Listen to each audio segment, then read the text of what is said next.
Hello, everybody. Welcome back to Every Day is Friday, Podcast 365. I'm your host, Matthew, and remember to subscribe so you can join me on this journey where every day is Friday. Come on now.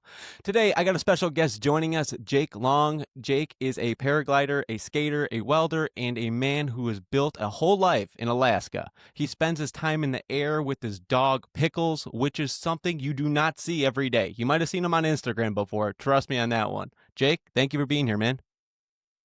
Thanks for having me. Thanks for such a good intro to me. Thank Well, you. Very flattering. yeah, how you doing and how's life been treating you lately? It's been good. Right now in Alaska, it's kind of like the dark period. The winter solstice is coming up. The light right now is around like 11:30 to 3 o'clock, 3:30 ish. It never gets anywhere close up here to like those movies like 30 Days of Darkness with the vampires. I don't know if you ever heard of that movie from our younger days. It doesn't get that dark, but right now in Alaska, it's a dark period. It's a good time for ice skating. Ski resorts are opening, getting ready to just, phase into winter. It's been a good time. That's how I've been lately, just phasing into winter. Jake, what I think what you do is just so cool. Now, for the listeners who may not be familiar with your work yet, can you give us a quick rundown of who you are and what you do? Uh, on the internet, I'm Jake and the Flying Pickles. Do a lot of paragliding and rollerblading, ice skating, just hanging out with the dog, speed flying a lot. That's my main passion is speed flying and paragliding. In the real world, I work in the oil the division of Alaska's sector. I was a pipe welder for a long time, and now I do a lot of like quality control work for a team of like top tier specialty welders. Kind of guys that would go in like a oil refinery or a nuclear power plant to go weld some like $1 million piece of pipe that may or may not have like natural gas in it at that time when they're welding on it. That sort of level of welding. That's the day job. But all the other time, I'm out trying to get after it, have fun, and I grew up being a skater kid. So being a skater kid, you're always filming and sharing, and there's never really stopped. And now, all of a sudden, randomly, some internet fame has come from it, and it's just been I'm very humble, and it's unexpected. But we're having fun with it, and just yeah, having a lot of fun in Alaska. You know, your videos are so cool. Have you always been a video type of person, like YouTube, Instagram? Because your Instagram page is pretty well known there. Um, not not really. I would always film and had a passion for editing and stuff, but that was more of like when I was a younger, like teenage guy, like basically only rollerblading stuff. But kind of filming my own stuff and like the POV shots of like flying close to the ground and barrel rolls and stuff. Like I actually like pushed that back for a long time. There's a very common expression in the paragliding and skydiving world of there's nothing that's killed more people than GoPros and girlfriends on the ground you're trying to impress. And I bought a GoPro and it was a 9 and I didn't take it out of the box until there was like a 12 or something because I wanted to fly for me and I wanted to make good flights for myself first. The video is secondary, and and that's so fun and cool about it too. Is like I if there was no cameras, I would still fly just as much as I do, but I also have a passion for the art of video editing. So it's just tons of fun all the time. Now, Jake, how long have you been into this paragliding for? And then also, when did Pickles get involved? I started paragliding in 2020. Basically, like living in Alaska, you're gonna see paragliders out and about every once in a while, and I kind of always knew in the back of my mind I was going to get into some form of air sports or gnarly sport like that. I've always been an action sports enthusiast my whole entire life. A lot of like backcountry snowboarding and splitboarding when I got older in my older years, exploring Alaska and stuff. So I kind of always knew I would maybe progress to that level. But I went skydiving on Father's Day, I think, or it was a Father's Day present from my ex-wife And that was just, completely mind blowing and changing and way better than what everybody says it is. And you know what people say about skydiving, but especially because you're in Alaska, like I forgot we were gonna go skydiving because it was so pretty. Like we're looking at glaciers and like 6,000 foot mountains, and it's just da da da. And I was like, oh shit, we're jumping out of this. I forgot. But so after that jump, I was like, I'm gonna jump. I am gonna be that guy I kind of always knew I wanted to be. It's much more accessible than I thought, and it kind of backburnered that for a while. I was flying helicopters for a little bit, like 10 hours, which is like nothing, just farting around in helicopters, getting the taste for the air. But I went through just a horrible divorce, movie style divorce. And when that happened, I was talking to a friend, and he was getting really into paragliding. And I still had the skydiving in the back of my head, and I was like, man, I just want to go skydiving now that, she had ran off with the kids. So I was pretty lonely and, pretty desperate for some good time, let's say. Um, but the centers were closed for COVID because it was 2020. It was height of COVID. There was no skydiving centers open.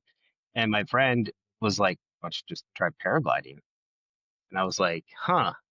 I looked it up for like 5 seconds online to find schools in my area because, like I said earlier, just being in Alaska, you're going to like see them out and about every once in a while. And I remembered back to a time when I was out hiking in the mountains, and this guy just flew right over top of me, like 10 feet over top of my head. And it just seemed so peaceful and beautiful. And like the birds were singing moment, we're in Alaska, sunset, magic hike. And you look up and there's a dude who just flew off the top. I was like, I was like, I'm going to do that one day. I'm going to do that. Like he hadn't even left. And I'm like, I'm going to do that. And my ex-wife's like, no, you're not. Anyways, fast forward to divorce time. My buddy's like, centers are closed. Go see if you can go paragliding. Like the next day, I went out and got with an instructor, and we spent like 8 hours on the hill doing groundwork training. And I got like one or two little flights off this baby hill. And the first flight, I almost just died because I was like doing pilot induced oscillations, what they call it, where you're just like going back and forth like a pendulum swinging. And I was just like almost hit the ground, almost hit the ground, almost hit the ground.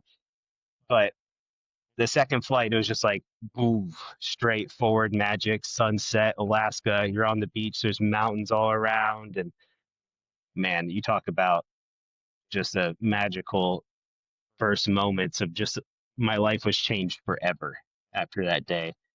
And so, yeah, I was freshly divorced, went to this paragliding school. The instructor I got with had also been through just a horrible movie style divorce. And, and we just became instant, like, good buddies, and we were going out in the mountains every day. We were like, I called us the sensei. He was my sensei of the sad boys because we just get talk about the horrible divorce stuff and go out flying. And I was learning and just going out in the mountains almost every day, hiking multiple things, and just snowballed into completely taking over my life. And I love every second of it, Yeah. obviously. With that being said, what do you love most about paragliding? I don't know. There's so many different things, but honestly, what I love the most about it is how accessible the sport is, because it's kind of like saying you ride bicycles. Well, what kind of bike do you ride? Think about all the different kinds of bikes that are out there. That's how big the paragliding world is, with different wing sizes and different wings and different technology. And with that amount of technology out there, you could fly well into your old age. So probably the best part I would say is the accessibility of it. There's room for everybody in the sport, and and because of that, I'll be flying until I'm very old. Jake, I'm just trying to think about this. I mean, why do you think paragliding grabbed you the way it did? Probably, I'm in the Alaska environment too. Like you're flying, it's beautiful. You're in Alaska, you have all this mountains and stuff, and there's a lot of influence of the population of people in Alaska, like gnarly people per capita. There is so many insane people here that are just like, oh, you want to paraglide every day? That's normal. I'm gonna do it with you. There's just so many gnarly people that like once you get in that world and meet all those the people who are like outdoor enthusiasts, you realize you could do that and be that person. And like being freshly divorced, it was just like, well, who am I? My whole identity was stripped away from me.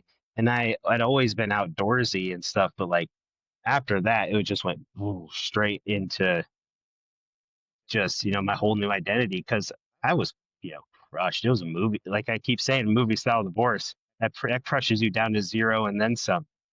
It's just it's like I got a whole another chance at life, and I saw it in paragliding, and I just took it and went for it. Yeah, I mean, some things just choose us and then not the other way around. One door Yeah, closes, another one will open. yeah, for sure. Now, how does the weather in Alaska change the way you fly? Well, the good thing about Alaska is we have a lot of mountains. So being a paragliding pilot in other places, you might have a limited selection and sites. Here in Alaska, you got a kind of a spread almost, a larger spread than some places. So, Alaska weather, it can be good or it can be bad. All those rumors about, oh, the Alaska weather, like people going up here and it's bad weather the whole time for a week or two. That's true also.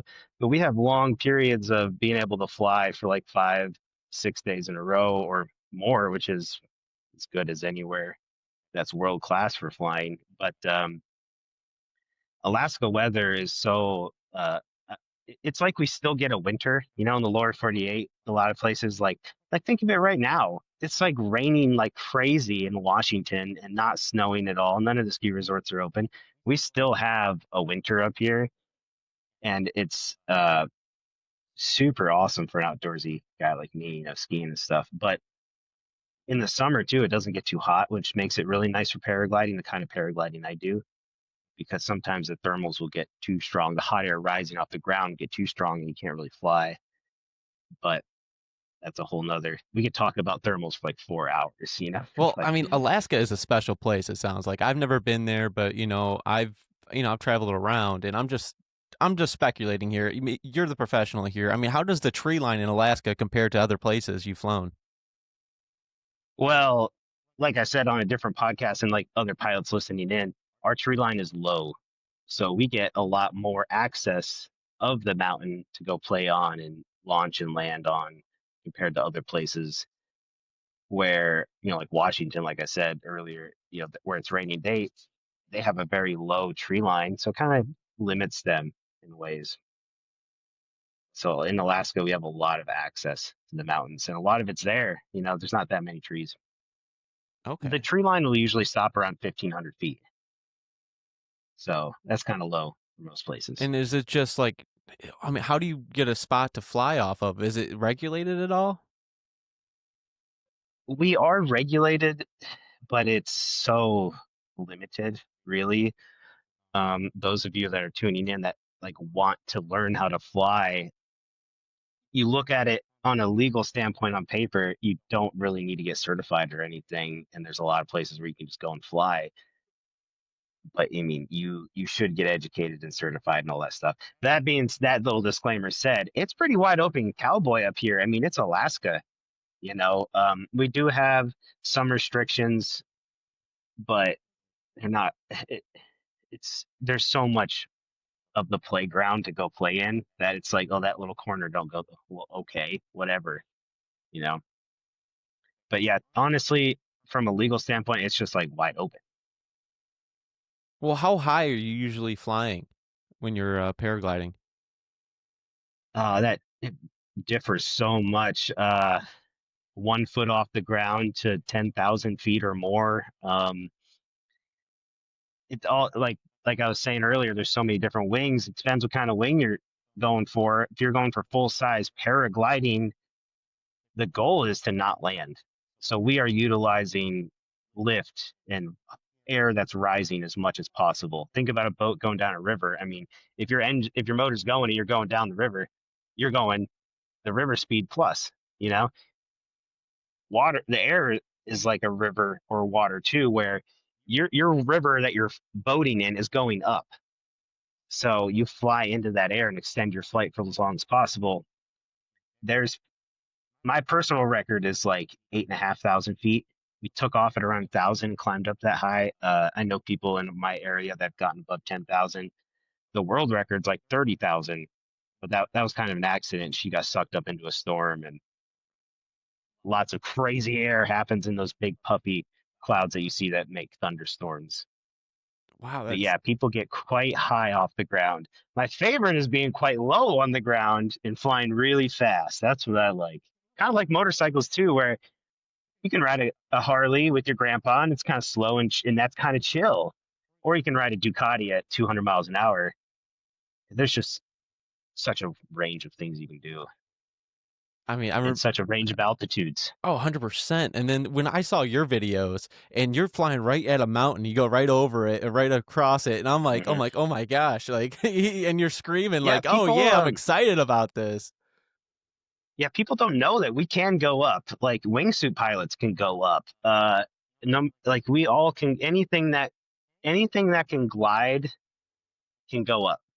So like in that particular video, if you want to get nerdy, that's a speed wing. It's it has a speed range. So you set it up to fly at its slowest to take off, so it's the easiest take off. Well, then the fun thing to do is to fly it on its fastest range. Then you set the wing so it flies the fastest, which means it's going to have a steeper descent rate. So I took off in slow mode. I made it go fast. So then all of a sudden the wing goes boom way down. But because I had all that energy and speed, you're able to turn that into lift and go up over things like, hey, there's a cool rock there. You can go down and up. And yeah, not too many people understand that we have control of to go up in a limited sense.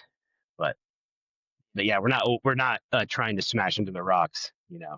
You know, Jake, I know that you love doing this, and knowing when to stop is a real strength for a listener out there. I mean, how do you know when not to fly?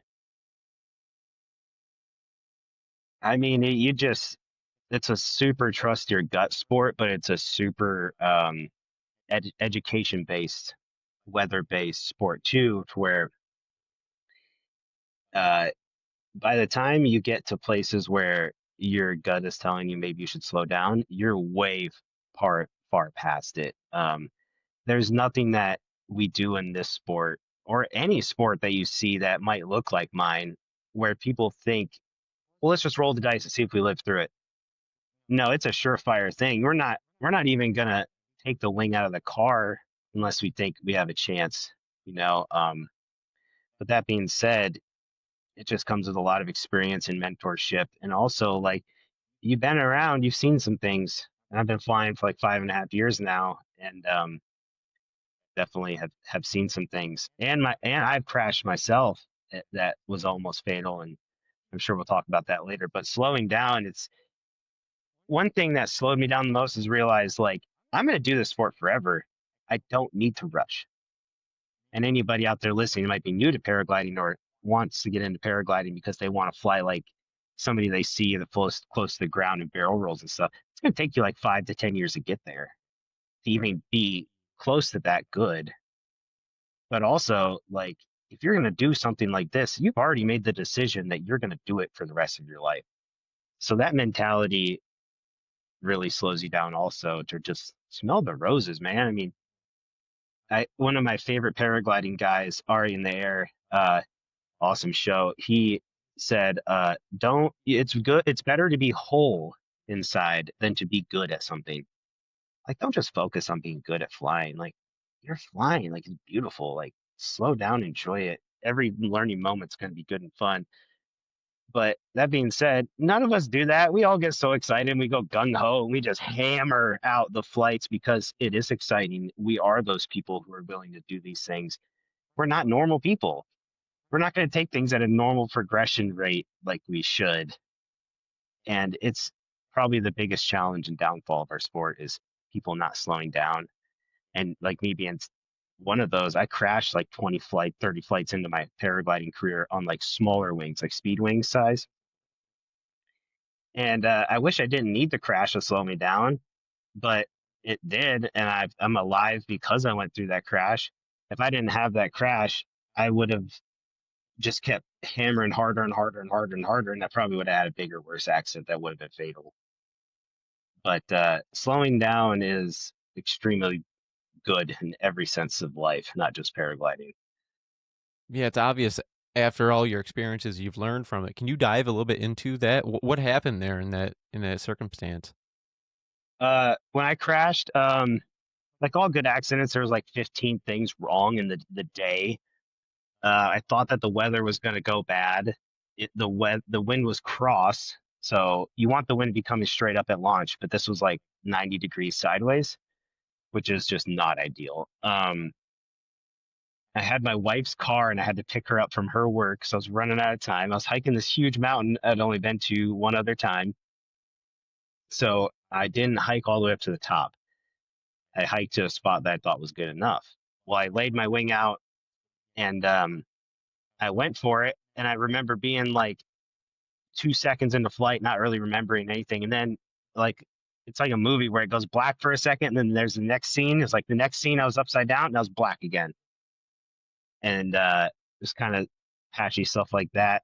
I don't really remember what happened, but basically what happened was is I ragdolled down this like boulder face or boulder field on this mountain face that had like rocks the size of watermelons on it. And what I can speculate happened is sometimes you take off and like you'll fly for a second and the wind will be weird like it was, and you'll come down for a second and have to do a couple little fairy steps, like a little and I think I came down and I tripped and just really balled myself into it.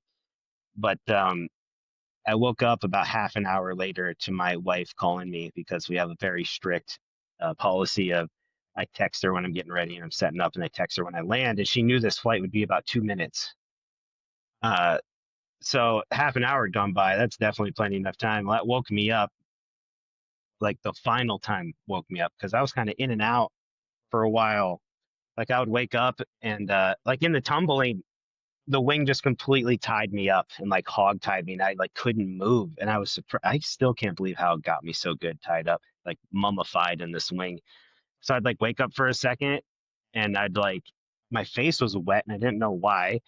And I couldn't move. And I was like, oh my God, I'm paralyzed. And then I'd like go back to sleep. And then I'd wake up again, be like, help me. And I go back out. I like didn't know what was going on. By the time like my wife called me, I was kind of coming to enough to realize, oh, you ate it. You ate it good. And like I was like, why is my face wet? I went like this, and I don't know if you can see the camera, but I took a rock to the face and really was bleeding pretty good. And I was able to. Uh, she was like, I was talking to her on the phone, and I was like, I'm fine. I might have crashed, and she's like, FaceTime me because I sounded horrible. I sounded like I was raging drunk, just punch drunk to oblivion. And so I FaceTime her. My face is all blown up, and I just look like shit. So she calls a friend to try and like drive an hour away from Anchorage to try and find me up some random ass mountain.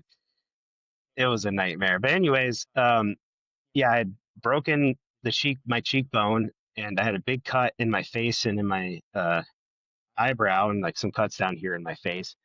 I had like completely ripped all the plumbing out of my ankles, what the doctor said. I didn't break any bones, but I probably dislocated it and went back, which was way worse than breaking it, broken my ankles too. But anyways, and then I cut my leg. Like I had a cut down my leg that was like a foot and a half long and like an inch wide and an inch deep from like a rock of some sort full of gravelly things. And I had brand new puffy jacket. Eddie Bauer sponsor me. I keep destroying your jackets. They're super rad. But the sleeve just comes out and all the down stuffing is like sticking to me. And I'm like tarred and feathered with like my own blood and feathers from the jacket and like very concussed. So I'm like kind of puking on the trail. And I had poles with me. I'm a big guy about poles. And so I had put my poles back together, and I like started hobbling down this mountain with like my crutches, poles, and I'm like 3,000 feet up this mountain. That there's a trail there, but the trail is rated at like hard. So if you like look at Alaska hikes and it says hard, you're in for it, dude. Like this is a lot.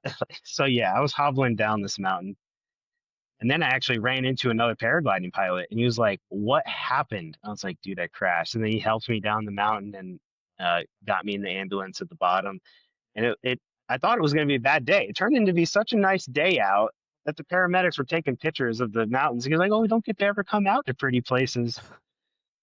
And I'm like blown up, looked like I got attacked by a bear. And but yeah, in the grand schemes of things, like I was good enough to walk off of that thing. Yeah, I got lucky, Yeah. and I don't feel like testing my luck like that again. Let's just say that. Well, injuries are, you know, injuries teaches us lessons fast. I know that for a fact.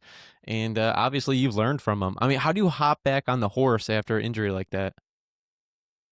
I've just always had the super hard mentality of get back on it. You know, I've grown up being a skater kid. It was no I was no stranger to being injured or physical therapy or anything like that. And less than like 2 weeks, 3 weeks later, I was out there trying again to on a more forgiving, bigger wing, different condition, chiller day. Uh but yeah, 2 weeks later I was out there trying to get after it again because I can't let it bother. If I sit there and like I'm hurt and I will nonstop think about flying and just get because I'll in my head I'm like, if you don't, you won't. So if you don't get back on it, you won't get back on it. You're never gonna get good. You're never gonna get this. You're never gonna get to enjoy the air again. And also being in Alaska, you meet all sorts of people who try crazy things. You meet a lot of people who tried paragliding and they had a scary accident or they had a bad accident and they never did it again. I did not want to be that guy. I wanted to just I am Jake and I'm flying. That's basically that. I just quitting isn't even a thought. I just had to get back onto it. Yeah, I love that because the comeback story is always the best story. I mean, when did Pickles get involved? Pickles got involved when really Pickles got involved because I got sober. Being an oil field Alaskan pipe welder, son of a bitch, like I said earlier, all that means is I'm an alcoholic. That's all that I said in fancy words. And I got sober. Thank you to my wife. She helped me out a lot there.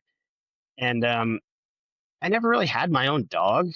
And I'd always wanted my own dog. And I saw this guy on Instagram flying with his dog, Uko. If you see, I'm probably saying it wrong, but Uko out there, inspiration for life. Saw him flying with his dog, and I was like, man, because I thought I wouldn't be a good dog owner because I'm always out doing stuff. I'm never home. I hate being at the house. I'm always in the mountains. It's nothing for me to fly 100 to 150 times a year. That means I climb 100 mountains in a year.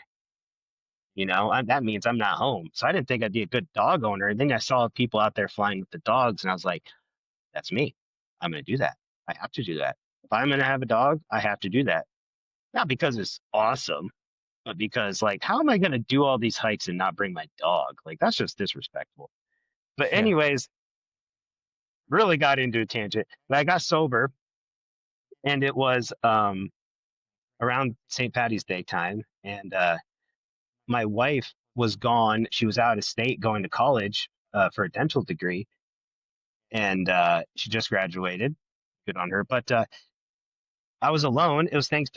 Patty's Day, and I was like, man, there's this a dog adoption place that was having an event, and I was like, well, let's just go see. Let's just go see. And of course, the movie stuff. Like my whole life is a movie. I keep saying that. There's magical moments. I listen to the universe. This dog picked me, and I was like, I went, took him for a walk outside, and he was just instantly my dog. The second I went in there, out of 100 dogs, 50 dogs, that dog was my dog. Um, And I FaceTime my wife, and my wife is like, "That's a Malinois. You are crazy." I was like, "I don't care. He's a good boy dog. That's what he is. He's a good boy dog." And she was like, "If anybody could have one, it would be you." And I was like, "What does that even mean?" I had no idea what a Malinois was. Um, so the people who were running the clinic, she worked at the rock gym. I was a big rock climber before a paragliding guy. And she was like, yeah, we weren't gonna just let anybody have that dog. But we know you, so we know you're gonna have a good time. And they were still cautioning me about being like, oh, you need to be active with this dog. And I'm like, yeah, it's a dog. I need to walk, whatever, you know. So then I brought him home, and we just immediately started. He's been with me every second since, really. So of course he was gonna fly. So we went out kiting and we did training stuff, and I kind of already had a framework in my head of like tricks that he would need to know to be able to fly, and we just started knocking them down, and it's just really turned into something that's awesome, and we love it. He loves it. If he even sees the backpack, he goes nuts. But to get your dog to fly, you have to be a pretty seasoned pilot, and be good at flying this stuff. And it's time when you fly with your dog, it's not time to push the limits. It's time to be chill.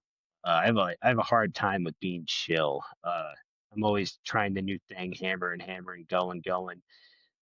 The dog is time to just be chill and be like, wow, we're just in the air. We're just doing it. This is crazy. Like when you first get into flying, you don't even know that you can go up. You don't even know that you can fly at 100 miles an hour close to the ground in a barrel roll upside down and know that your wing is like a foot off the ground. And when you come around, you're going to be right where you want. It, but you gotta get back and get humbled sometimes. And that's when it's time to fly with the dog and just be chill. That is But yeah, I incredible. really went off on it. Really went off on that one. I Sorry. mean, how did your dog Pickles react to the first time he lifted off? Well, like I really took it kind of slow. Like I said, a new kind of tricks in the framework we wanted to get done to make it happen. So by the time that he got harnessed up and clipped in for the first time, he already knew what to do. And all I said is the command of let's fly, and pulled forward, and off we went. And we have not had a single scary time, bad time. We have not had a failed launch. I did drop my GoPro on launch one time and we stopped. That's the only thing that's ever happened. We safely aborted. That's the only thing that happened. Um, but we set up the framework. He has to stay really good. He has to come in between your legs on command and be clipped in really good and not be scared of the wing and all that stuff. And the big thing is I trained him to sprint in between my legs on command by holding on to him and rollerblading at the same time. So he's in between my legs and going.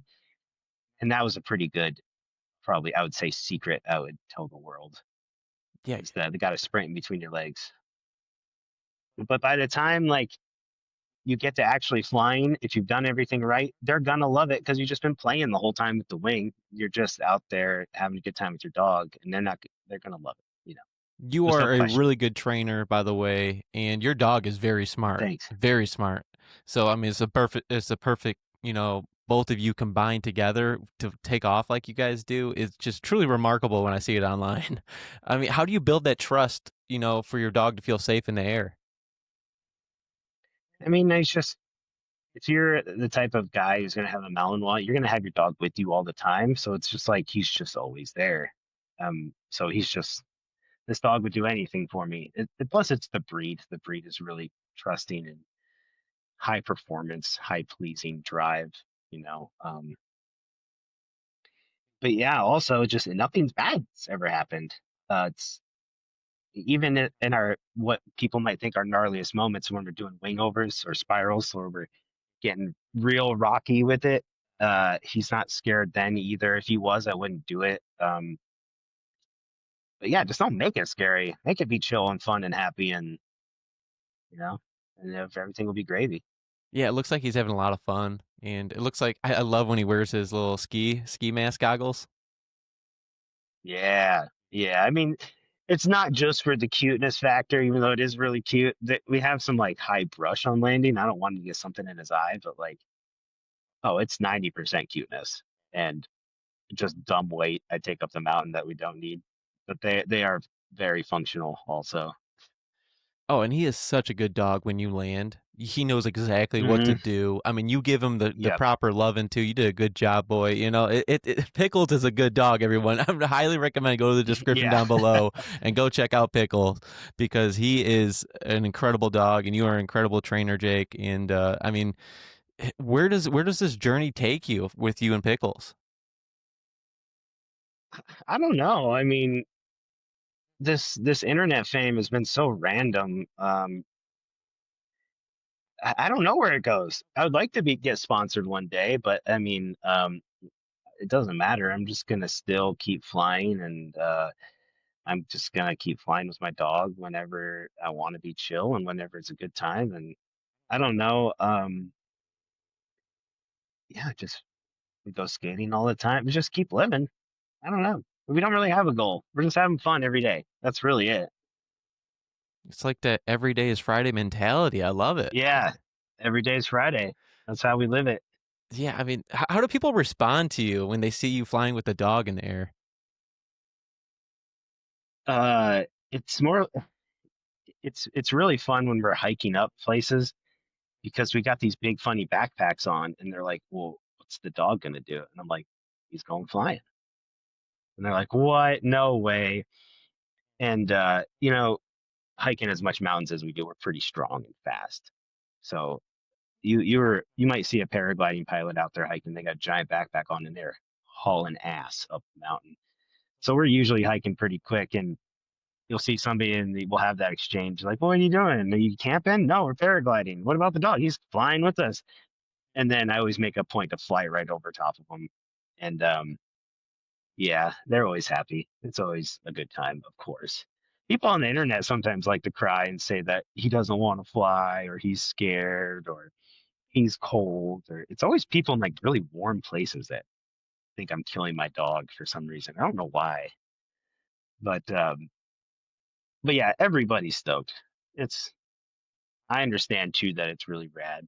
But I haven't had a single negative thing happen in person. You know, people are always going to talk out there. You know, behind the screen, they're going to just write in the comment section whatever they think. You know, because they're dog lovers, but they don't understand that dog is Yeah. so happy up there in the sky with you, and when he Oh yeah. lands, he is such a good boy, and he's having the time of his life. Yeah, it's a good time. It's I really enjoy too just like flying smaller things and having him chase me the whole way down. There's some cool videos of that happening on my Instagram too. That's the majority of the flying that we do actually is him chasing me and having fun because I like a really small weather window, really limited conditions to fly with the dog. Like I said, it's going to be the chillest thing you ever did. So that means you can't just go do that every day. So sometimes we just go and he'll run on the tundra with me and dodge some moose. You might have saw in one of my videos. No, I love that in your videos that you have. Like I was watching your content and I was watching it, and there was like you were pointing out like I think it was a bear in one of your videos, and I was like, whoa, Oh yeah. yeah, I was like, oh man, that's pretty yeah, cool. You know, you being in Alaska and all, you probably see moose, bear, and wolves, and a whole bunch of other animals up, up there. yeah. There is. It's very common to fly with eagles like right next to you. Like you can look into their eyes and see their soul, and they're like, "Whoa!" It's like a crazy moment for them too. They're like, "That human is up here with me, utilizing this thermal," and like we'll be turning and corkscrewing up with them, and you're just it's a magical moment. Or we're doing barrel rolls over bears. Barrel rolls is what we call them. There's this one site. It's called Bear Valley that we've landed to. It's but lots of moose too. Yeah, so many things, cool things I've seen in the air. I saw a huge pack of wolves one time, like right next to the edge of a city, and I'm like, because I was flying over it. It was sunset in the winter. You kind of always chasing the sun in the winter up here. And I was like, oh, there's some dogs playing. Cool, let me go fly over there. And I'm like, those dogs are massive. I'm like, there's like 20 dogs down there. I'm like, oh shit, those are wolves or those a pack of wolves for sure. And yeah, just all sorts of crazy things you see up here. Um, Sometimes you got to divert to a different landing zone because there's so many moose in that and in your field that you gotta do an emergency landing and turn somewhere else. I've had to do that like 3 times. One time I crashed into a bush because of it. I was gonna land and there was like a moose that just popped up as I'm like 5 feet off the ground, like right in front of me. So I had to veer off, and I was wearing Daisy Dukes for some reason because it was solstice. So in summer solstice, it's always a party in Anchorage in Alaska anywhere. And there's this mountain that we all hike, and we fly off of it at midnight. And I was wearing Daisy Dukes, and I had to dodge a moose and cut up my beautiful legs, and I was upset. Yeah, lots of cool wildlife's always happening. No, that is so cool. Alaska seems like a really cool state to come visit. I'll tell you that much. It's on my bucket list. I mean, what keeps paragliding really exciting after all these years?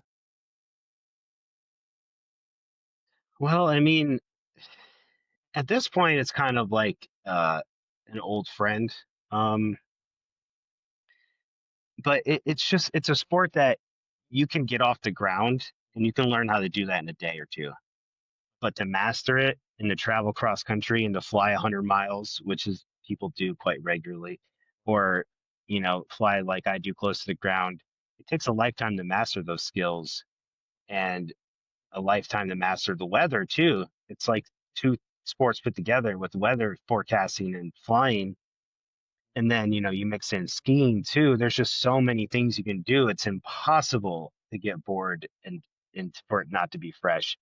If it's boring to you, that would probably be dangerous, because you're not engaged as much. You're more complacent. But there's just so much to do in the sport that there's no way to get bored ever, Yeah, they even remind. if you're flying the same site over and over again. No, it makes you feel more connected with nature.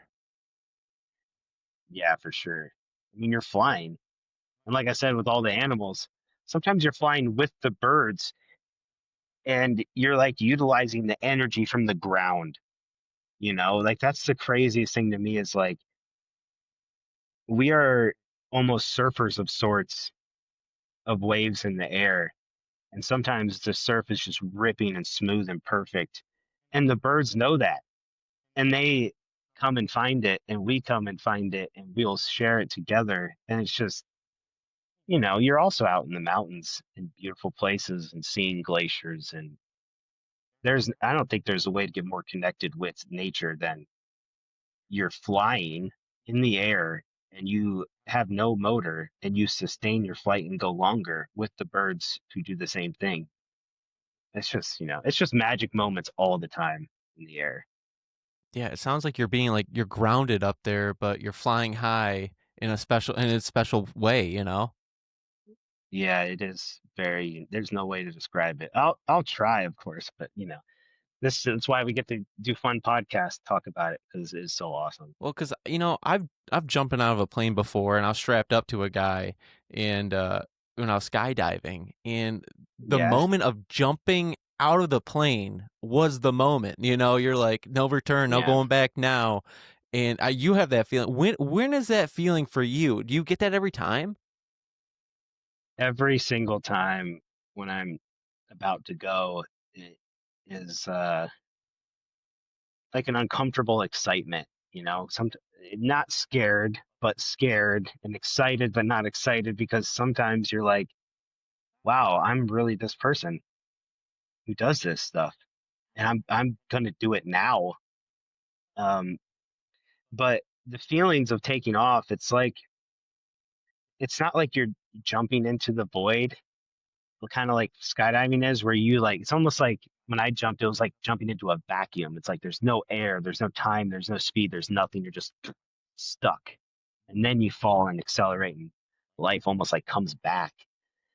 But in paragliding, it's like you inflate your wing and you start feeling the pressure in the harness, and you feel it and you feel it building, and you're running and you're running and you're running it, and it just pulls you up off the ground into the air, and like this magic moment of like I think like if humans could fly on their own, they would do a little hop skip, get a little speed jump and fly. You know what I mean? And that's like for a paraglider to work in the best fashion, you have to like mimic that body positioning. it's like a Naruto run, like where you're like this running, but that moment when you do take off, it is like how I imagine a human could fly if they could fly. And I'm just like, just breathe it, step into the air. But when you're taking off, it's like you just feel this pressure, and the wing is like building and building and building pressure, and you're getting pulled and pulled and pulled with every step. Like it's like a gradual feeling. It's not like a instant thing. It's hard to describe the actual takeoff. But every time you do leave the ground, it's just movie magic, and you watch the ground go away from you.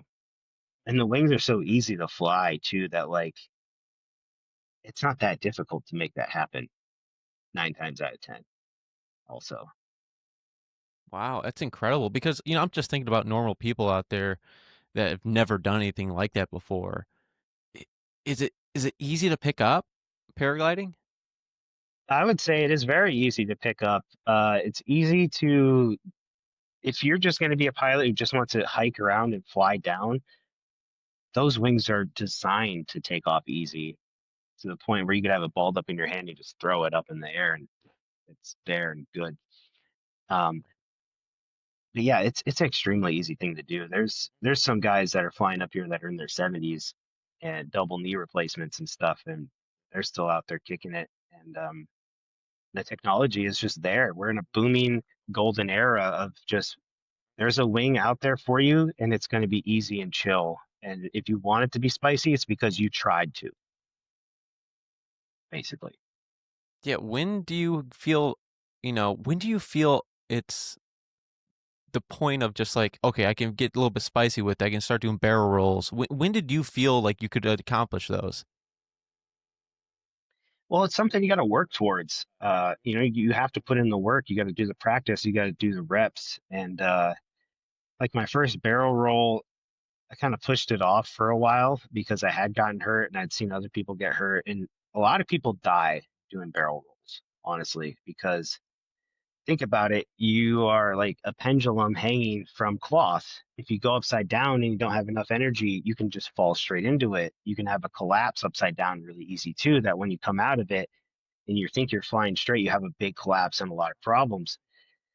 Um, but yeah, it's just a lot of work to get there, and a lot of like turning the wing so steep that you don't roll it over. And it's like you turn it so steep and you hang it there to where it's more work to come back over than it would be just a rollover. That's when you kind of know you're ready.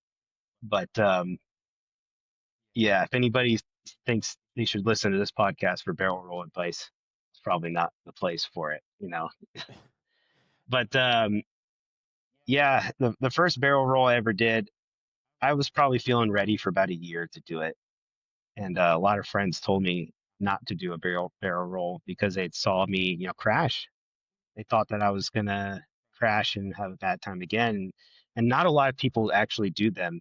A lot of people might fly a wing that can, but will never do it because um, people have died. A lot of people died trying them. But by the time I actually got around to doing my first barrel rolls, yeah, it was by the time I got there, I felt ready for it. And that's how paragliding is. It's not like, well, how was your first time? It was like, I was ready. The wings technology nowadays, it's gonna roll over and it's gonna be fine and it's gonna be easy to do. You just gotta set yourself up right for it.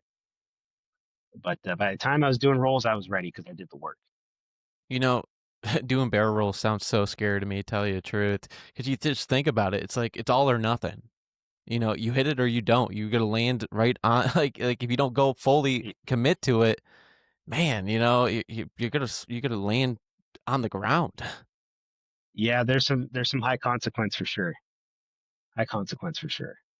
Yeah. And then with you being in Alaska, I mean, how did the mountains in Alaska inspire your flying style? You kind of have all the flying styles up here, which is a cool thing. I kind of that's the cool thing too. It's like you can leave parts of the sports for later, like different aspects of flying. You don't have to go do that thing because it's there. You can do it because you're ready and you want to. Um, but yeah, there's just such a variety of mountains here that it's almost harder to pick, you know. But how did it, choose my riding style? Like, I definitely wouldn't have been a skier, because of the snow and stuff up here, and I definitely probably wouldn't have gotten so good at speed wings because you need spicy-ish mountains for speed wings to have a good sight. You want a lot of vertical relief, which we have, a lot of steepness, a lot of good landings too. We do have a lot of good landings, but a lot of our takeoffs are kind of spicy. So I think that's shaped my flying style to be I kind of look out for a spicy takeoff because I like them.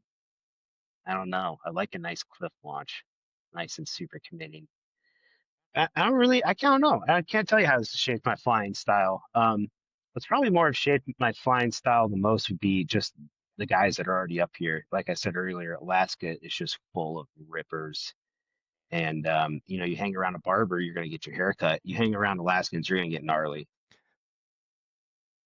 I That's pretty much it. I love that. I love that because can you walk us through like how do you find a spot and your whole walk through? How do you get up in the air and how long you stay in the air and how do you do it when you paraglide?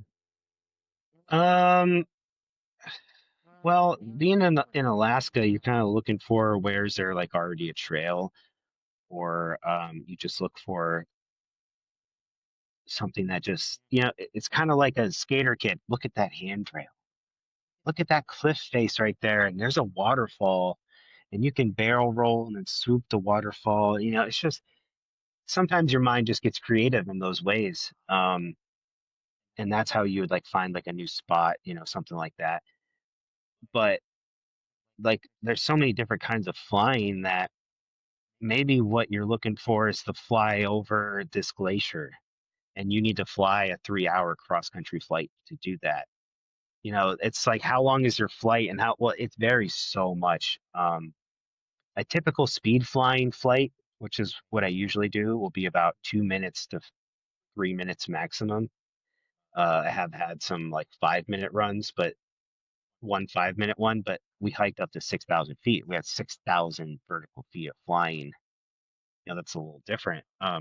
When you're doing normal paragliding, you're really trying to do it the lazy way. You're trying to hike the least amount, take off, find lift, and immediately go up as high as you can and travel. Um, that being said, yeah, your typical speed flying flight is a couple minutes. Your typical paragliding flight could be also a couple minutes, or it could be 12 hours. There's people who have gone and flown. I think their record right now is like 360 miles, and that took them like 12 hours of flying, 14 hours. That's a long time to be. I don't want to do that. That's a long time to be up there. Now when you're up there and you land, how do you get back to your car? So many people ask that. Um, Most of the time, you're landing next to your car. Why would you not? But other times, you're trying to fly cross country. Hitchhiking in the paragliding community is very alive and well. We do a lot of hitchhiking, and plus up here in Alaska, people are still hitchhiking. It's common still. You see backpackers hitchhiking all the time. You see a big old backpack, you're gonna get picked up, and that's what you have when you're paragliding. Sometimes the dog helps. Having a cute dog with you, you'll get some hitchhike pickups real quick. But yeah, you aim to land at the car, but you got to do whatever it takes. Phone a friend, call your wife, call your girlfriend, pay Uber a lot of money, whatever it takes. Is it more like you take off on a mountain and then you kind of do like a U and you kind of end up back in the same kind of area? A lot of times you try to land like in the parking lot or next to the parking lot. Okay. Um, but if you're trying to go fly cross country and get sustained flight, uh, and you're trying to, there's two ways to go up really. You can do what's called ridge soaring, which the mountain is here. the wind hits it and it goes up. And in the area where it's going up, you can go up and have sustained flight that way. And just pay attention to which way the wind's blowing. And, you're flying next to a slope that's ramping the air up. And then you can go up. So you'd take off and you'd immediately like traverse ridges and stuff. Or if you're trying to find thermals, hot air rising from the sun, hitting the earth and heating it up and the hot air just radiating off. If you dipped the whole world in honey and then flipped it upside down, all the places the honey would drip, there's going to be a thermal. So you could, take off and maybe there's a little bump where a mountain kind of comes up. Fly over that, corkscrew up, and sometimes this air going up can be 1,000 feet a minute or 2,000 feet a minute. That's almost like falling up. It's the powers in the air are insane. The amount of energy that's in the air, but just flying and doing a U, uh, there's no like standard thing like that. It's so that's another reason what makes it a sport that's hard to master, take you lifetime to master is it's you got to know what to fly over to try to do the things that you want to do. There's no set flight path. It's kind of like golf for me. It's like when I just started playing golf last year, and it's like every time you hit the ball, there's always a problem to solve, and that's why you love it as a guy. There's always something to figure out. And I feel like it's the same way with you. Yeah, there's always something to figure out. There's always something you don't know. If you think you know everything, you're lying to yourself and everybody around you. There's just always something to get after. Now, with you being in Alaska, what's the best time of year to be paragliding? Uh, be full wing. I mean, we fly all year round. I fly all year round. I find good dates all year round. There's so many different kinds of wings. If you're going to have a full size paraglider, the spring is a good time because we have a very good thermals that time of year, and people fly cross country very far consistently in the spring. I really like it in the fall when the air is a little bit colder because a little bit less thermals to where you can fly speed wings better, and we still have a lot of light. So the fall time is my favorite. Um, but also the middle of summer. I love working. I'll work a 10 to 12 hour day. I don't ever work less than a 10-hour day. So in the summer, it's very common to see me flying at midnight, doing laps with the dog late at night because that's when the air is the most chill. So I'm just always getting after it. There's no off season. Um, the middle of winter is cool too because we have the only ski resort in America that lets you fly with your wing on their skis. There's some ski resorts in Europe and it's really big there, but America sucks with laws and lawyers and insurance companies and stuff like that. And we have the only place that you can do it in America. So I'm always doing that, flying at the resort. Um, yeah, there's no good time. It's always good. It's always good all the time. Now, Jake, do you have any type of special health insurance to be, paragliding like you are? No, just normal health insurance.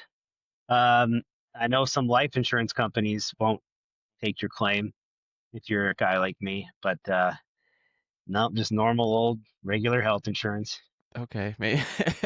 I just wanted to throw it out there because I interviewed a daredevil and he had no health insurance, and I was like, what? And What? yeah, he was jumping off trees and buildings and stuff like that, and it was just absolutely nuts. But he said he's gonna keep doing it, and Yeah. he can't stop them. They do what they love. For someone out there that wants to start paragliding, I mean, how do you talk to like a new pilot that wants to be like safe without like scaring them?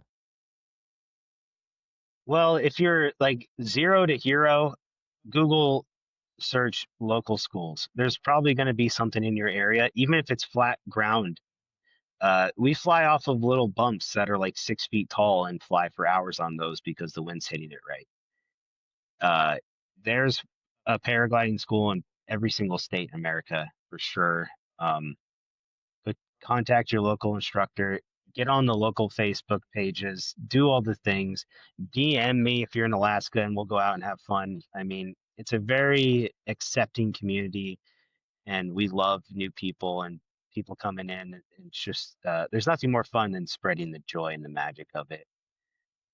But if you want to get into the sport, uh, contact an instructor or somebody that you know that can mentor you that is highly seasoned. Um, and don't let if you're going to go that route of just mentorship because there's you can't find an instructor, don't let them tell you they're good. Do your own research. Go look at that Instagram resume and see their videos and stuff like that. Because you can just go buy a wing off of Facebook. You can go find it off of Craigslist if people are still Craigslisting. And I know a kid that did that. He went and bought a wing, and he was a teenager and had no experience and told the guy the right things to say. And it's not really his fault that he sold him the wing, but he went off and first flight spiraled into the ground and almost died. Like do it right. Get an instructor. Get with some friends. Get with the local community. That's what I would say.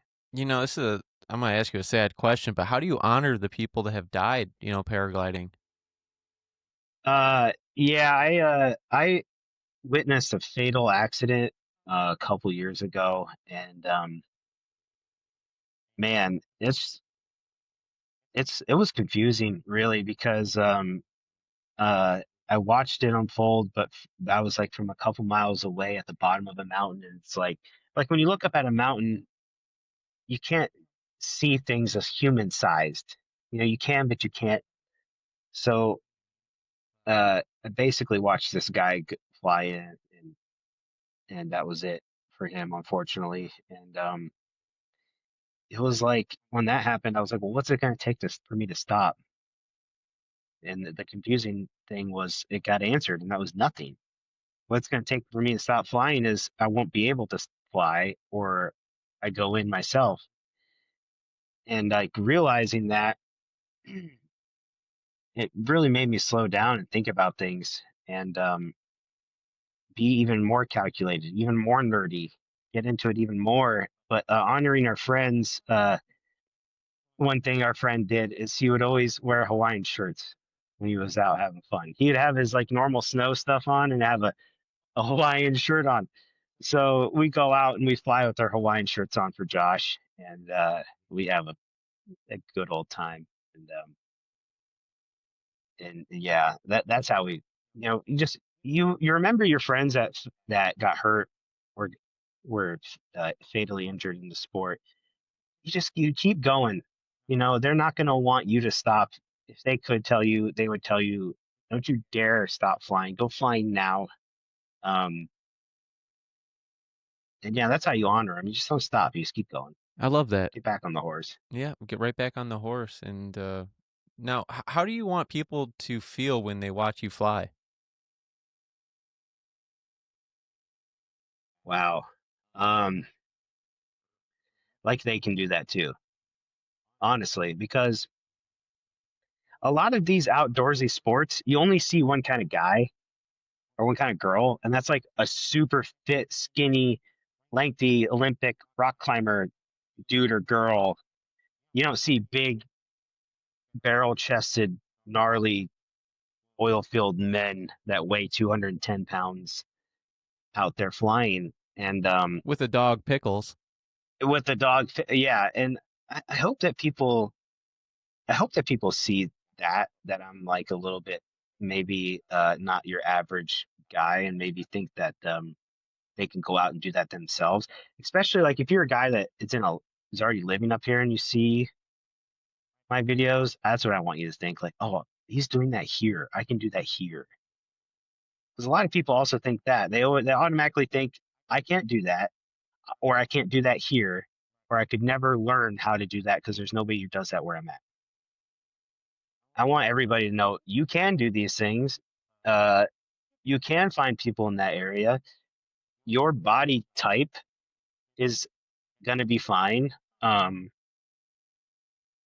yeah, that's what I want them to think. I want people to think they can do it too. But what they probably think is that it's rad. I don't know. Oh, he's flying with his dog. That's crazy. That's cool. I don't know what they think.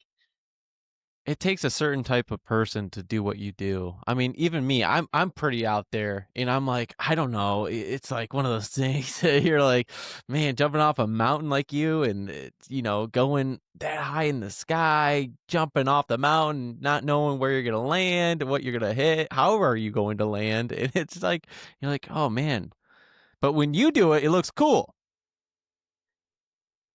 Eh, yeah, I mean, like I said earlier, it surprises me sometimes. I'm like, wow, I'm really that guy. Um, I I think I'm just a normal dude, and all of us who do this sport think we're just normal dudes also. But it's not normal to go stand on the very edge of a cliff with your wing balled up, and you know that it's the right wind to just take it and throw it up in the air, and you're gonna have this dramatic whoosh, and then you're gonna jump off a cliff in front of all these tourists, and they're gonna think you're nuts. It's just weird being that guy. Um, but also, if like everybody who does like gnarly things like this, it's kind of in your ego. It's like we're all kind of, I wouldn't say full of ourselves, but it's like um, you kind of have to be overconfident and ego and have a little bit of an ego to think that you're just going to live through this experience. Like, who are you? You think you can jump off this cliff right now? Stuff like that. You're like, hell yeah, I'm that guy. You know, and we all kind of secretly love that we're those people.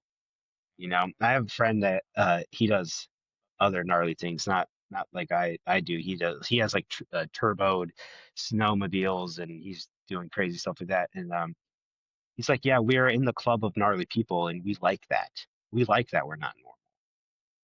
That's the ego kind of being like, yeah, you're hot shit. You do this, you do that. But I think anybody can do what we're doing, honestly. Well, Jake, someone out there thinks you're dope. Remember that. Well, I appreciate that for sure. So, are you saying you have to keep your ego in check, or are you saying that you go into it with an ego? It's more like you got to keep your ego in check, because if you're the kind of person who's doing what I'm doing, you kind of have to be crazy enough to do it also.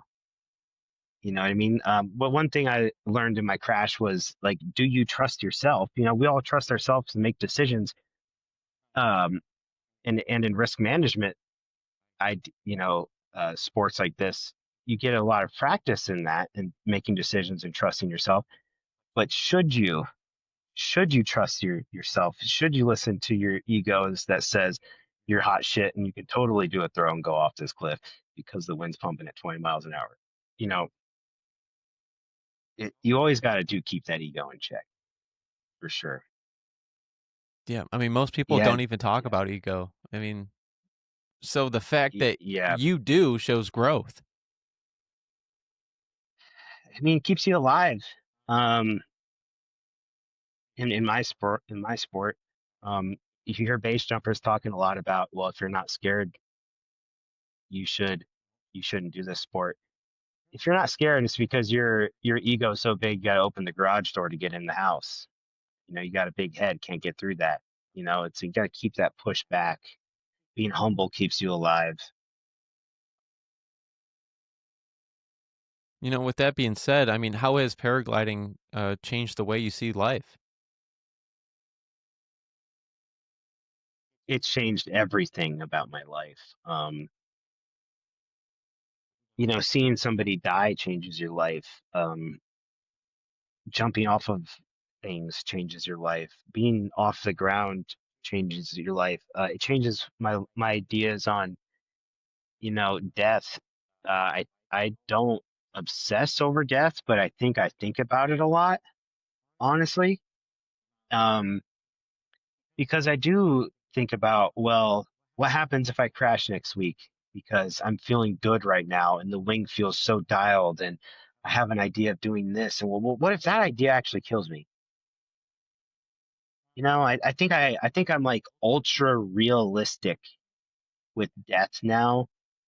than a normal person would. It's not like I've accepted death and one day I'm gonna die and that's okay. Well, not really.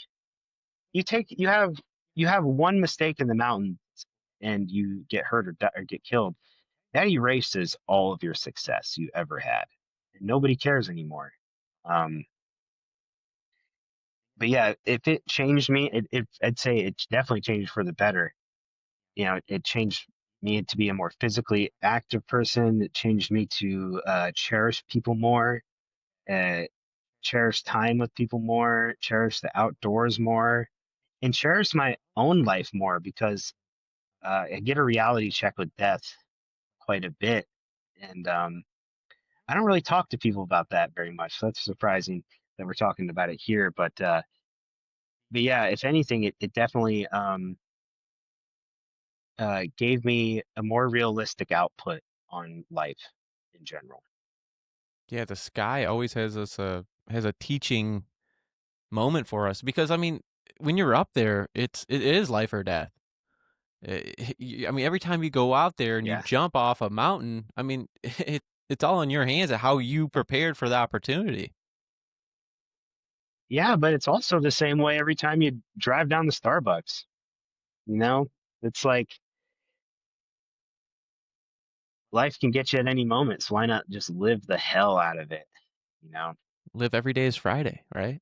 Yeah, every day's Friday, dude. It's Friday right now. Yes, it is. And this is the Friday mindset part of the show. I want to dig into your journey, the in your mindset and the moments that have really shaped you. Jake, what has been the best piece of advice you ever received? Uh, to move to Alaska uh, was the best piece of advice.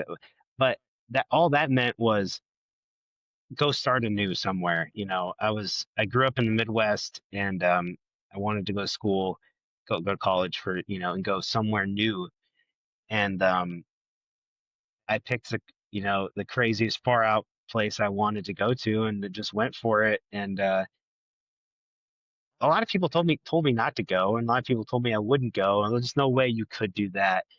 And I wouldn't say that helped, but the people who were like, "Yeah, go for it. It's gonna be the best thing you ever do." Uh, that would be the best piece of advice I ever got. Was whoever told me to move to Alaska. That was probably it. And my buddy who told me that you don't need a skydive, go paragliding. And I think a lot of people need to hear that. You don't need to go skydiving, go paragliding. Skydiving is so expensive. It's $50 or more a jump every jump. Your equipment's 10 grand or more. It's so much money. But yeah, move to Alaska and paraglide instead of skydiving. There you go. That's the best advice I got.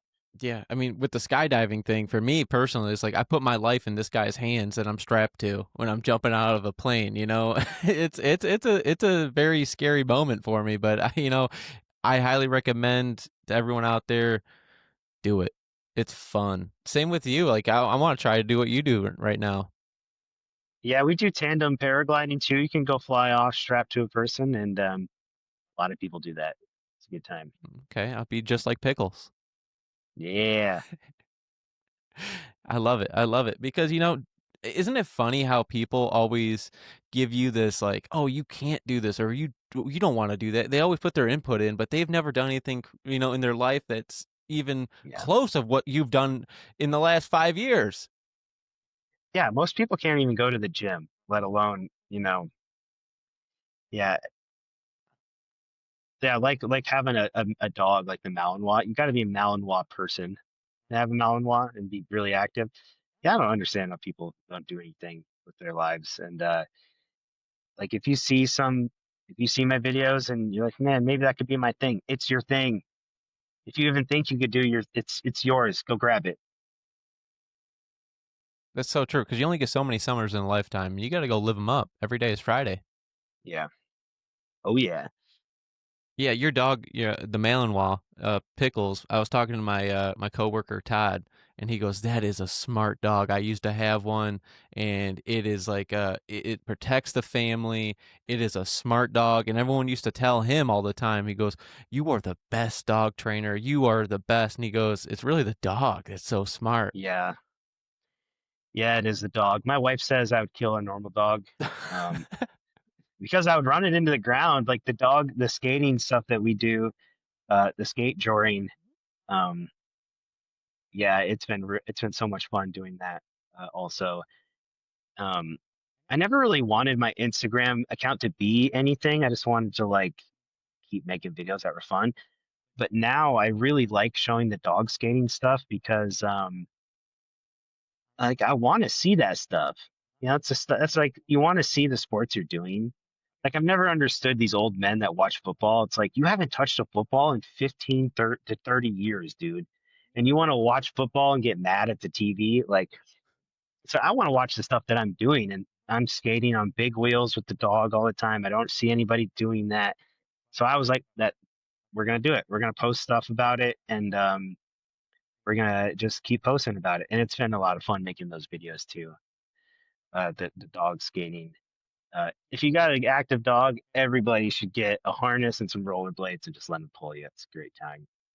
And it's Yeah. scary as hell You sometimes go if you got a so fast dog. fast. You go so fast when you're rollerblading through the. Yeah, I'm guessing through the park. I mean, you go so fast, and it's like, how do you yeah. stop? How do you stop?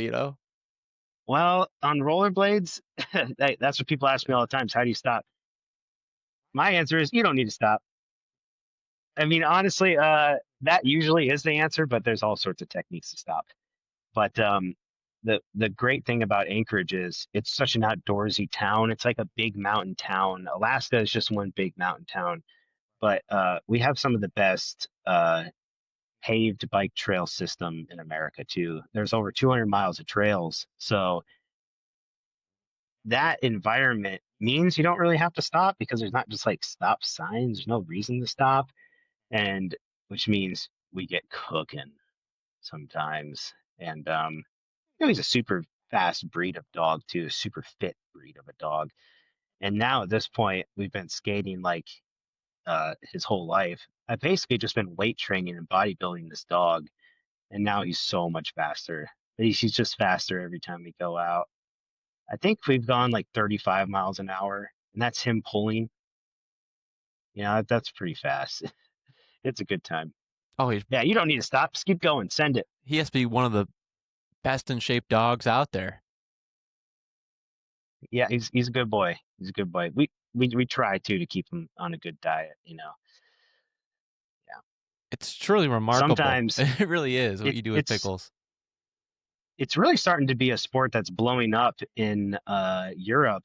Is they call it canicross, canine cross, and these guys will like give their dogs like free workout type stuff, and I'm not really about that, but it is like the sport's really blowing up. The dog racing, they do like you'll like run with the dog and then swim with the dog and then bike with the dog, triathlon style stuff. It's really blowing up in Europe. It's not really happening in America too much, but yeah, it is a good time, really good time. Yeah, what kind of legacy do you want to leave? Kind of legacy. Really, I want to start instructing one day and sharing the sport with other people. And I don't know. What I would like my legacy to be is a guy that helped other people get into the sport because it's just such a magical, awesome thing to do. And it can be hard to find your way into it at first. And if I helped one person, if one person saw my videos, it's like, I just got certified after I watched your videos. I would like hysterically cry like a baby if somebody did that. Um, yeah, I would like my legacy to be, I guess, help other people get into this awesome sport. Now, what is the best piece of advice you can give someone that's thinking about paragliding? Just do it. If you're thinking that you might want to do it, just go try. It's so much easier to get into than what people think. You're going to start out on such a small, manageable hill, and there's not going to be a single moment where you're like overwhelmed and thinking you can't do it. Like you're going to start out small and you're going to eventually get into some bigger things if you stick with it. But if you think it could be for you, it's for you. And it's easier than you think, and just go after it. Now, Jake, what is the biggest driving factor for success in your career? In my work I life. would say paragliding life, your social media life that Oh, I love so much, by the way. uh, It's so fascinating what is because, it? I mean, you post, What how is it? often do you What post? I don't know. I don't have like a set schedule of like I post this every week. I don't do that. I just like I don't post so most of the stuff I do. I'm just really out there doing what I do, living that life, I guess. Uh I think the biggest thing I could say is there's no way to fake it. Like there's no way to just like if you want to be some internet person, uh there's no way to fake it. It just has to happen on its own. I don't know. I just really don't care either. Like I'm just gonna make cool flights happen because I want to fly them, and then I got rad video and I want to edit it. I don't like scrolling on my phone at nothing. If I'm on my phone, it's mostly like editing, and the videos are for me. Number one, I'm embarrassed, but I watch my own stuff so much because I'm like, wow, that was such a cool day. That video, that sunset was awesome. The weather was good then. Like I don't know. You can't fake it. You can't try for it. Things just happen randomly, and you just gotta go along for the ride. Honestly, the best piece of advice I would get for you. But like, I guess if you did want to like, if some advice to give people if they wanted to grow their internet presence is, don't be self-conscious. What you're doing is rad. If you think it's rad and you want to post it, you should definitely post it. Other people are gonna like it. Um, you don't have to be flying close to the ground or doing crazy shit to get views if that's what you want. But if you're flying and doing dangerous stuff to get views, you definitely should not do that sport at all, um, regardless of what it is. But if I had to say some solid advice for internet fame, you can't fake it. Don't even try. But just post your stuff. If you think it's rad, other people are going to think it's way radder than what you think. Yeah, and if a sponsorship comes, it comes, Yeah, if it comes, it comes. If anybody wants to sponsor me, I'll gladly talk to you. I mean, it'd be a childhood dream of mine, of course, being a skater kid. But like, I was listening to a friend of mine's podcast, and he was talking about, do you really want to be sponsored? Probably not. You got to do work. It's not fun. Like, you got to sit there and do like computer work on your flying career. That's not fun. You got to sit there and edit for 2 hours for a 1 minute video. So for some people, that might not be fun. I mean, to me, it's fun, but it's a lot of work. Like, but yeah, if it comes, it comes. No, I know the feeling. Even with the podcast, I could take sponsors on, but you got to really believe in it. And like, I sell Every Day is Friday merchandise, so I mean, I'm gonna give you a couple stickers. By the way, I'll send them out your way when you Yeah. and I do it. It's so much fun doing this and like posting it and seeing how far I've come so far. And it's like the journey. It's about the journey, not the destination, but the personal development throughout the journey. It's like I can look back a year ago what I was doing and now where I am today. It's like wow, just how many relationships I've had over the years and everything I've done, and it's just filming it, putting it out there. One of my favorite videos is actually me giving away some merchandise to a girl at a concert, a little girl, first concert, 9 years old. I came up to her with a crew neck of Every Day is Friday, and she was so happy that I gave it to her. And I gave some more like merchandise, koozies, shirts, and stuff like that. And I was like, this is what it's all about, just like spreading the love. And the show is called Every Day is Friday, and Friday has a special feeling. Whether it's like freedom, excitement, or just feeling of accomplishment after a long week. Jake, I want to hear from you. What does Friday mean to you? Well, man, I just try to have every day be Friday. Like what that means to me is just like just live your life every day the way you want it. Like before I started paragliding, I really just wasn't living life the way I wanted. Every day was Monday. It sucked. I was in a bad marriage that wasn't I was fighting for it and it wasn't working.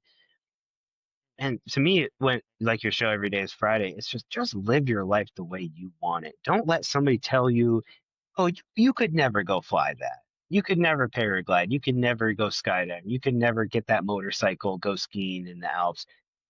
No, go do that shit. That's what every day is Friday is to me is go out there and live it every day, all day. Yeah, bring That's that what it every is. day is Friday energy into everyday life. And Jake, Yeah, this is your chance to leave the listeners with something powerful. Is there anything else you want to share? man, I don't know. We've shared so much.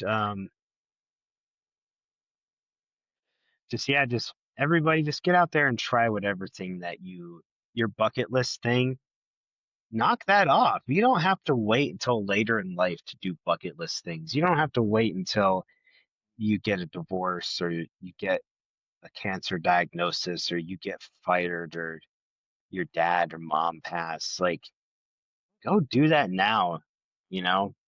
Don't wait till Friday either, you know. Go do it.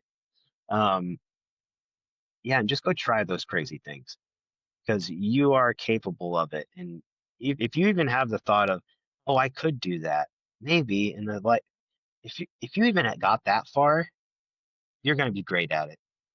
You know, just follow those feelings and just get after it. That's great advice. And all your information will be in the description down below. But I want to make sure that people know to follow you and support your work. Where can people follow and support?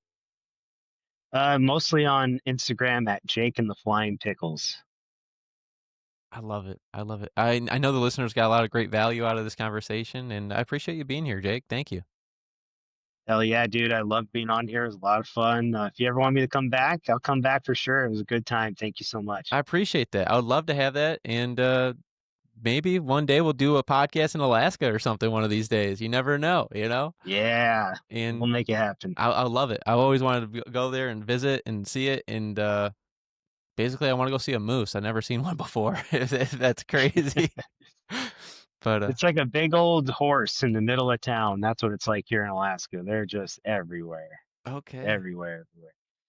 I'm looking forward to it. So, to the listeners, everyone that's tuning in, stay inspired every day and make every day feel like Friday. Make sure you share, follow, stay inspired, and make every day like Friday. Until next time, everybody. Peace.